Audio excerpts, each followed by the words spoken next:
हाय, नमस्कार मंडळी. कशा आहात? मजेत ना? तर असेच मजेत राहा आणि माझे नवनवीन छान छान व्हिडिओ पाहत राहा. तर मी योगिता, माझ्या चॅनलवर तुमचं स्वागत आहे. तर आज आहे एकादशी. मग सगळ्यात अगोदर एकादशीच्या माझ्या यूट्यूब फॅमिलीला खूप खूप साऱ्या शुभेच्छा. तर मग एकादशी म्हटलं की लहानांपासून मोठ्यांपर्यंत आला उपवास, आणि उपवास म्हटलं की आली खिचडी. तर मग चला, आज आपल्याला बनवायची आहे खिचडी. कशी बनवायची ते आपण या व्हिडिओमध्ये पाहणारच आहोत. हो, पण त्यापूर्वी चॅनलवर जर नवीन असाल तर चॅनलला सबस्क्राईब करा, व्हिडिओ लाईक करा आणि छान छान कमेंट टाका, जेणेकरून मी अजून बरेच सारे नवनवीन पदार्थ मी तुमच्यासाठी घेऊन येईन. तर मग चला, करूया आपल्या रेसिपीला सुरुवात.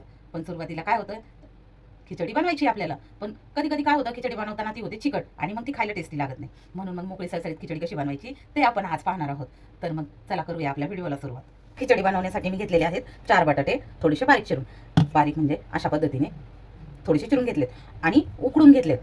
उकडले की म्हणजे जास्त चिकट होणार नाही, त्यामुळे मग उकडून घेतलेत. आणि मिरच्या जराशा जास्त तिखटच आहेत, म्हणून मग 7 ते 8 मिरच्या जवळजवळ भाजून घेतल्यात. कारण भाजल्यानंतर मिरच्यांचा तिखटपणा कमी होतो, म्हणून त्या घेतलेल्या आहेत भाजून. कारण ही मिरची आहे लवंगी आणि खूप तिखट आहे, त्यामुळे मग ती भाजून घेतलेली आहे. आणि जवळजवळ अर्धा किलो साबुदाणा भिजत घातलेला आहे. तर आता हा साबुदाणा 4 ते 5 घंटे चांगला भिजलेला आहे, अगदी मऊ झालेला आहे, पटकन दाबला जातो. तर मग अशा पद्धतीने 4 ते 5 घंटे आपल्याला हा साबुदाणा अगोदरच भिजत घालायचा आहे. आणि जास्त वेळ साबुदाणा भिजला की भिजवताना त्याच्यामध्ये थोडंसं ठेवायचं पाणी. जास्त वेळ साबुदाणा भिजला की म्हणजे मग मौसूद खिचडी होते. तर मग आता आपल्याला बनवायची आहे मौसूद आणि मोकळी सळसळीत खिचडी. आता अर्धा किलो साबुदाण्यासाठी जवळजवळ शेंगदाणे घेतलेले आहेत, अर्धा पावशर म्हणजे पावशरच्या निम्मे. आणि आता हे शेंगदाणे आपल्याला भाजून घ्यायचे आहेत, कारण भाजल्यानंतर शेंगदाणे टेस्टी लागतात.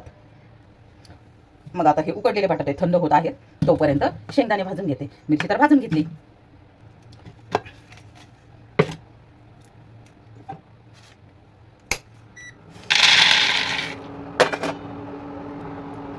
आता शेगडीवर घेतले शेंगदाणे भाजायला.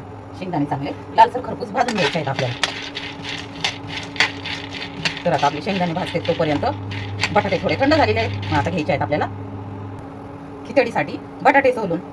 तर हे पहा, अशा पद्धतीने मस्त बटाटे हे आपले चांगले शिजलेले आहेत. जास्त गाळ पण नाही झालेला आणि जास्त कमी पण नाही शिजले. जास्त बटाटे शिजवले की खिचडी मात्र चिकट होते, म्हणून मग बटाटे पण आपल्याला खिचडी चिकट होऊ नये म्हणून थोडेसे कमी शिजवायचे आहेत. एक 5 मिनिटात आपले बटाटे कुकरला लावले तर एका शिट्टीमध्येच 2 शिट्टीमध्ये चांगले बटाटे शिजले जातात. म्हणून मग बटाटे जास्त खिचडी चिकट होऊ नये म्हणून जास्त शिजवायचे नाही. तर आता आपले शेंगदाणे चांगले मस्त लालसर भाजले गेलेले आहेत डाग पडेपर्यंत. तर हे पहा, तुम्ही पाहू शकता. आणि आता हे आपल्याला जास्त बारीक न वाटता थोडेसे आबडधोबड वाटायचे आहेत, जास्त बारीक करायचे नाहीत. आता मिरची बारीक वाटून हवी म्हणून मी वाटतानाच मिरचीमध्ये टाकणार आहे 1 चमचा मीठ.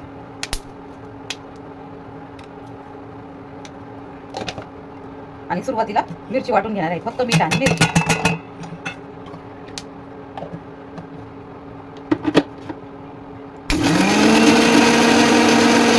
आता टाकायचंय साधारण 3 ते 4 चमचे तेल.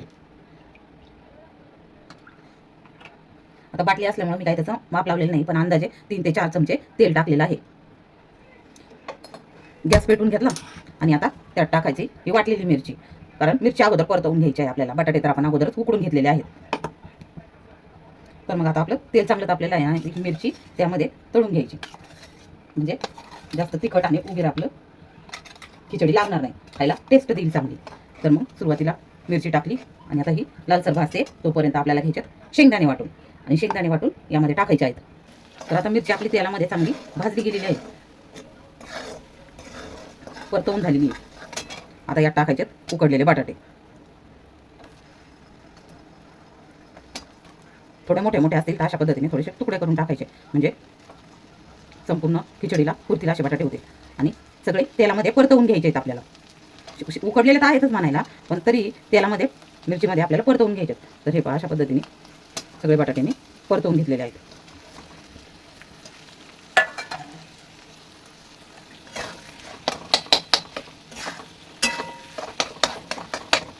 तर आता हा कूट चांगला परतवून घ्यायचा आहे. बटाटे, कूट, मिरची वाटलेली सगळं आपल्याला परतवून घ्यायचं आहे चांगलं.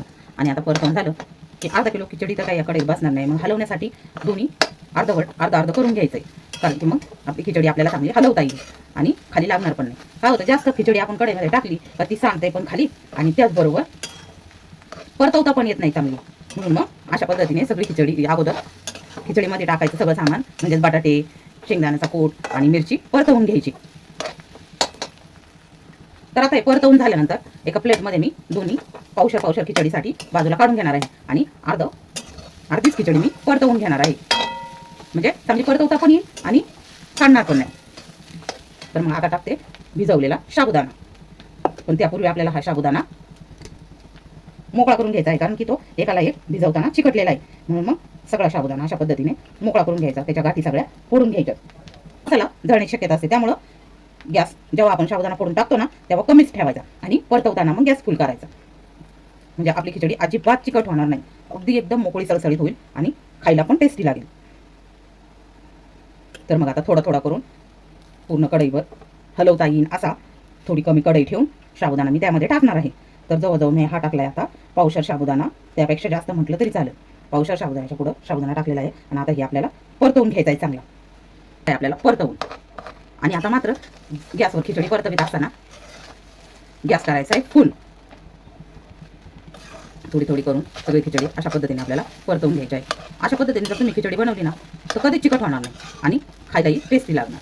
आणि त्याचबरोबर पोरांना तर भरपूर आवडणार, कारण मुलांना तर खिचडी चांगलीच आवडते. तर हे पहा अशा पद्धतीने खिचडी आता आपल्याला सगळी परतवून घ्यायची आहे. पण मैत्रिणींनो, तोपर्यंत एक काम करायचं आहे बरं का. तुम्ही माझे व्हिडिओ कुठून बघताय, कुठल्या गावातून बघताय, कुठल्या राज्यातून बघताय, कुठल्या देशातून बघताय, हे मला कमेंटमध्ये सांगायला अजिबात विसरायचं नाही. आणि व्हिडिओ पाहिल्यानंतर लाईक देखील करायचं आहे. तर मग तुम्हाला माझे नवनवीन व्हिडिओ अशा पद्धतीने पाहायला मिळणार आहे. आणि त्याचबरोबर मी टाकलेला प्रत्येक व्हिडिओ तुमच्यापर्यंत लगेच पोहोचावा म्हणून बेल आयकॉन बटन दाबायचं आहे. त्यामुळे मग तुम्हाला माझा व्हिडिओ मी सोडल्यानंतर लगेच येईल. तर हे पहा मैत्रिणींनो, अशा पद्धतीने आपली खिचडी तयार होणार आहे. आणि डब्यासाठी म्हणा किंवा सकाळी मुलांना शाळेला जायचं असतं तेव्हा खाण्यासाठी मुलांना आवडते म्हणून खिचडी तुम्ही जर बनवत असाल तर ही अशा पद्धतीने खिचडी बनवायची. म्हणजे थंड झाली तरी ती मोकळीच राहणार, चिकट काही होणार नाही.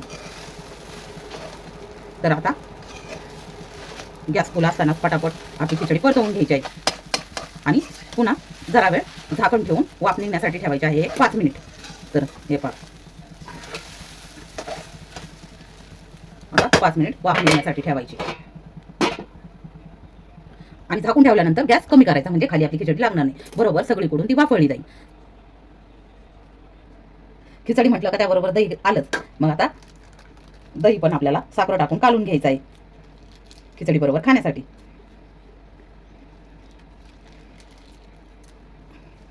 मार्केटमधून ताजं फ्रेश दही आणलेलं होतं. आता त्यात आपल्याला मिक्स करायची साखर. मग त्यामुळे आपल्या दह्याची टेस्ट अजून वाढणार आहे आणि मुलं आवडीनेच खाणार. मुलांचंच काय हो, मोठे सुद्धा एक घास तरी जास्त आवडीने खाणार. मग आता अर्धा लिटर दही टेस्टी बनवण्यासाठी त्यात टाकलेली आहे 1 वाटी साखर. आणि आता ही साखर सगळी मिक्स करून घ्यायची, आपली खिचडी तोपर्यंत परतून होती. आणि हो, अशा पद्धतीने साखर टाकून दही खायला कोणाकोणाला आवडतं हेही मला कमेंटमध्ये सांगा बरं का. कारण असं दही खाण्याची मजा काही वेगळीच, खायला खूप छान लागतं. नुसतं दही म्हटलं तरी पण खायला छान लागतं. आता दह्यामध्ये साखर कालवली तोपर्यंत आपली खिचडी चांगली आता नरम झालेली आहे आणि सगळीकडून वाफळलेली आहे. तर 5 मिनिटामध्ये आपली खिचडी मस्तपैकी मऊ वाफून तयार झालेली आहे. आता पुन्हा एकदा ही खिचडी आपल्याला परतवून घ्यायची, सगळी मिक्स करून घ्यायची. आणि हे पहा अशा पद्धतीने खिचडी जर तुम्ही बनवली तर पहा किती मोकळी सळसळीत झाली. एक दाणा अगदी सुट्टा झाला. हे पहा एकमेकांना अजिबात चिकटला नाही. तर मग मैत्रिणींनो, अशा पद्धतीने तुम्ही पण खिचडी बनवून खा आणि कमेंट करून सांगा की तुमची बनवलेली खिचडी कशी झाली, चिकट झाली की मोकळी सळसळीत. तर मग मंडळी काय पाहाल ना, अशा पद्धतीने खिचडी करून एकदम मोकळी सळसळीत आणि खायला टेस्टी. तर मग काय मंडळी, एकादशीसाठी बनवली अशी स्पेशल थाळी उपवासासाठी. आणि गरमागरम खिचडी, त्याबरोबर केळी, भाजलेल्या ओल्या शेंगा आणि दही. आता टेस्ट करून बघते खिचडी कशी झाली. एकच नंबर. तर मग मंडळी अशा पद्धतीने खिचडी नक्कीच बनवून पहा आणि मला कमेंटमध्ये नक्की सांगा की तुमची खिचडी कशी झाली. माझी तर खूप छान झाली. तर मग भेटूया पुढील व्हिडिओमध्ये. तोपर्यंत असंच मस्त खा, स्वस्त राहा आणि स्वतःची काळजी घ्या. बाय.